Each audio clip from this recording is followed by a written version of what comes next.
Trung from Commercial Financing Experts Academy and the founder and creator of Commercial Financing Mastery Workshop. So you had a few days with me already now, and you've seen a couple of videos that I've put up. I understand it's only a little preliminary and pretty high, high level right now. Moving forward in the coming weeks, we'll be diving deeper and give you more real life case studies, and then you can see what you can and cannot do in commercial financing. So why commercial financing? Well, as I've already mentioned briefly in a couple other videos, there's a lot of reasons why you should consider commercial financing as part of your arsenal and be able to use it in future events where you come across clients that don't fit the mortgage broker lender's guidelines. Now let me ask you, why did you look at commercial financing, or why are you considering this? There's a couple of reasons. Because first of all, you're not a whiner, you're a doer, and you're looking to find a way to provide an answer and get better results for your client, right? I'm certain that's why you're here. Now, when I first started commercial financing, I was frustrated because the only lenders I have left available to get some of the financing jobs done was B lender.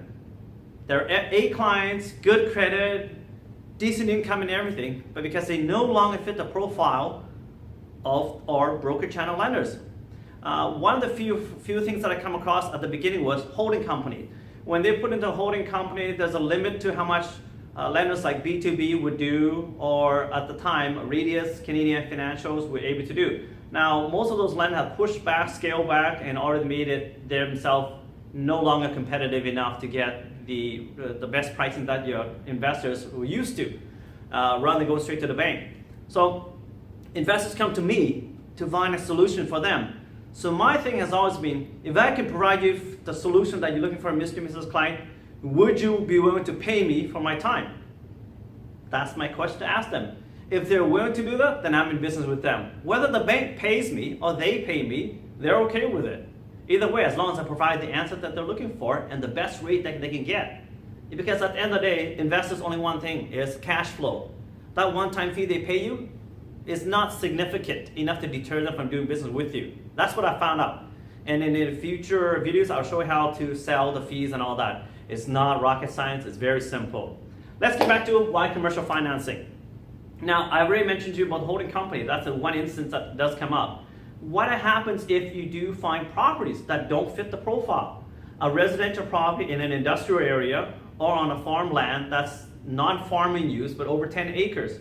Most lenders don't do that. They only scale back to 10 acres, and then you have a valuation issues with, if they're buying a 20-25 acre property with a house on it with no farming activity, they only appraise and value up to 5 or 10 acres. But the buyer is buying for the whole entire property, which could be valued much higher. So that means at the end of the day, is even if the broker channel lenders that would finance this property, they only finance for the value of the 10 acres.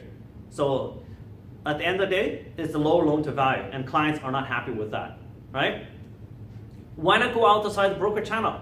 I know some of the other mortgage broking forum commentators, they're vehemently opposed to what I suggest to people. Go outside the broker channel, take off your blinders, and look outside. There's so many ways we can skin a cat.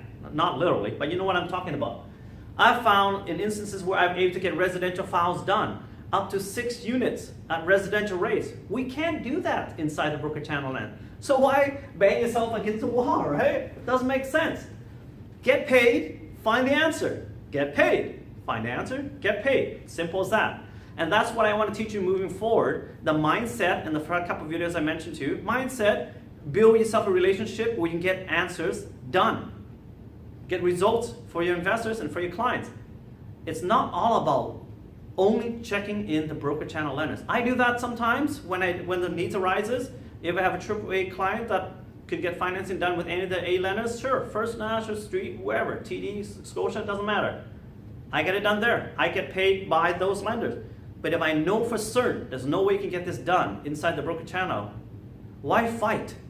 Just get the job done. That's what you're hired to do, right? So have an open mind, and I'll deep dive into the future videos on possibilities and how we can get this all done, and give you some real case studies of amazing things that we did and how we managed to do that. Okay? So I'm looking forward to future videos with you. Have yourself a great day, and if your weekend's coming up, enjoy the weekend with your friends and family, and always be on top for business. Ask them for the referral. Never hurts. Explain them how they can help them expand their portfolio, investment, or something for retirement. Okay guys, take care, have yourself an awesome day. Talk to you later.